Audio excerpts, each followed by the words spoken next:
शास्त्र कहते हैं भोजन में बहुत सारे दोष होते हैं, क्योंकि वो खेत तैयार करने से लेकर के और रोटी बनने तक जन कितने जीवों की, छोटे मोटे जीवों की हत्या उससे हो जाती है।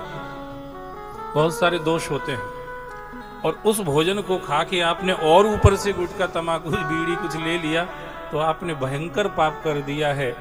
अगर भोजन के दोषों से भी तुम निवृत्ति चाहते हो तो भोजन करने के बाद अगर अपने आप जमीन पर गिरा हुआ तुलसी का पत्ता अपने मुंह में रख लिया तो आपके भोजन के सारे दोष खत्म हो जाएंगे।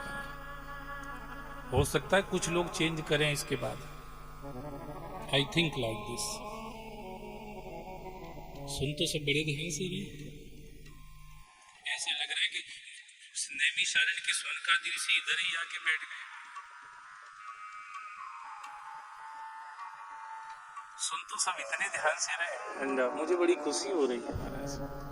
पर एक आशा हमारे मन में जरूर रहती है कि इतने सारे लोगों में अगर कहीं दो चार के जीवन में भी इस तरह का कोई मोड़ आ जाए। ऐसे तो अपने इधर बहुत सारे मोड़ हैं, उदी मोड़, जन कहाँ के मोड़, पर उन मोड़ से कुछ फायदा होना नहीं है। ये कुछ मोड़ आ जाए, भोजन करके आप घर से निकलो, तुलसी का दल मुंह में रख लो, खेत तैयार करने से लेकर के रोटी बन के आपके मुंह में, कौल बन के आने तक उस भोजन में जितने दोष रहे होंगे वो सब तुलसी खत्म कर देती है। चलो ये पुरुष लोग कब करेंगे मुझे पता नहीं, पर माताएं तो कर ही सकती हैं, क्योंकि ये तो गुटखा खाती नहीं है। इक्का दुक्का खाती हैं, सब नहीं खाती हैं। इक्का दुक्का तो खाती, क्योंकि मैं मुंह देख के समझ लेता हूं, आप भी समझ लेते हैं।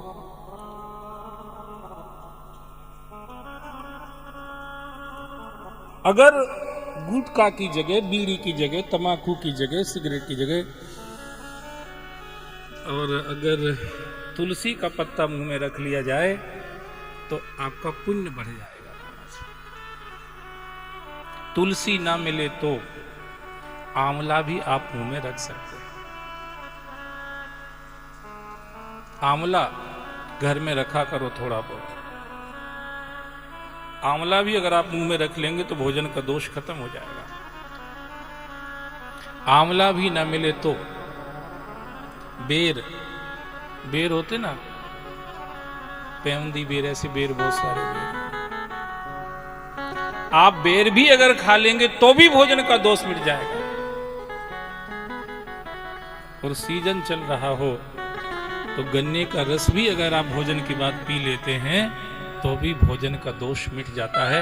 ये चार चीजें हमने आपको बताई, इनमें से जो भी मिल जाए आपको उस समय उसको आप मुंह में रखिए और बीड़ी, गुटखा, तमाकू से पिंड छुटाइए। ये कोई अच्छी चीज नहीं है महाराज।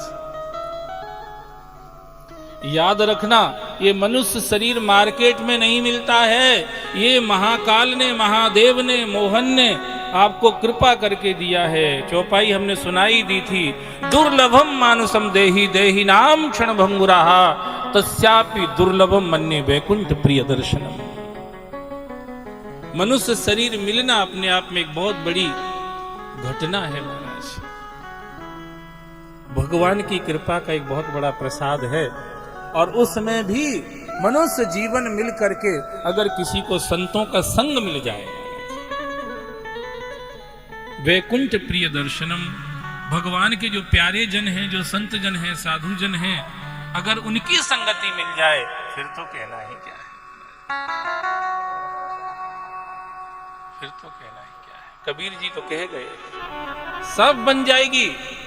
अगर तुम्हारा जीवन कैसा ही क्यों ना हो, कैसा ही क्यों ना हो, पर अगर तुम्हें सच्चे संत का संग मिल गया और आप उसको संग में बने रहेंगे तो धीरे धीरे आपका जीवन बदल ही जाए।